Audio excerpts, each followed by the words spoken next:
of the mantra of all in for the patient, for the client, this idea, and for Express Scripts for the company. So, and I've done a lot of probing around, what's the purpose, behind Express Scripts, and people say it's about the patient, and they tell stories about how people do these heroic acts to make sure that people get their prescriptions, the patients get their prescriptions. So it's interesting, in terms of it, because it seems like what you're talking about for a credo could easily orient Express Scripts to core PBM if they made that decision.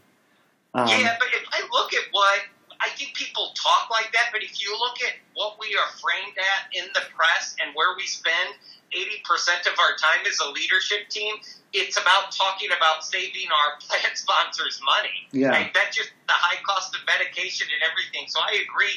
We usually try to tell the stories around patient care, but almost all of those come from the Accredo perspective and are used sort of as I would say after we talk about what we do to save money in our innovative programs with the supply chain. And I'm not saying that's right or wrong, but that's the way I always frame it up, or think it's framed up, is for the most part, ESI spends the majority of our time talking about saving people money, getting the high price of cost drugs. That's what our chief medical officer spends 90% of his time out talking about. So in my mind, when our message and our voice is all about saving money, it's hard to then pivot just in the final 10 minutes or the final 10% of a presentation to start talking about the care side of stuff. If we're going to really shift that focus, we're going to have to make it a different sort of talk track. Yeah, no, that's a good point.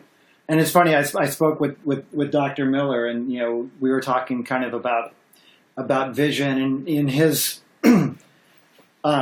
if I'm recalling, I don't have my notes in front of me, but he was really looking at, okay, if core PBM is or PBM in general is a $400 billion sandbox, and then if you look at healthcare, $4.3 trillion sandbox, and for a vision, it's like, what would it be if we could do what we've done in PBM in terms of driving costs out and take that into healthcare? So when you said he spends 90% of his time talking about driving costs out, I was going like, yep, that came in very, very loud and clear in his message.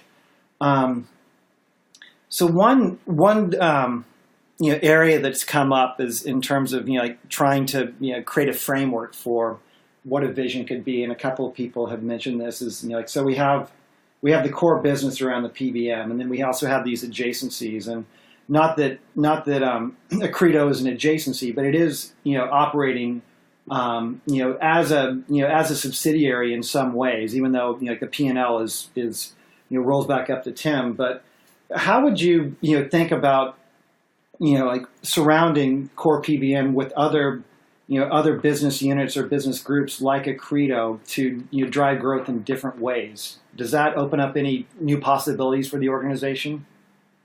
Yeah, I mean, it's something that we have been talking about for, I want to say 5 to 10 years. And really specifically, we've been talking about whether we need to diversify the portfolio.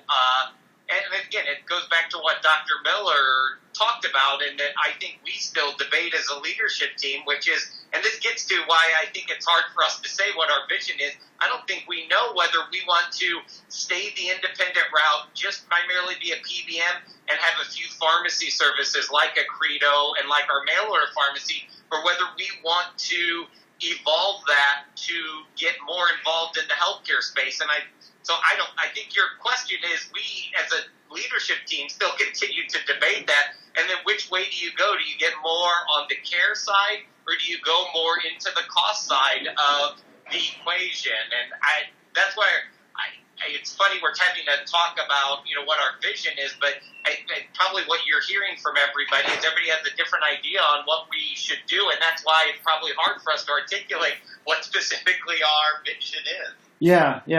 In terms of the debate that the team has been having, what are some of the talking points or the key things that come up in that debate? Because how you framed it as the care side versus the cost side is really interesting, and I'm wondering kind of what the pros and cons for different approaches are, or if people are also the third choice is let's do both of them. So.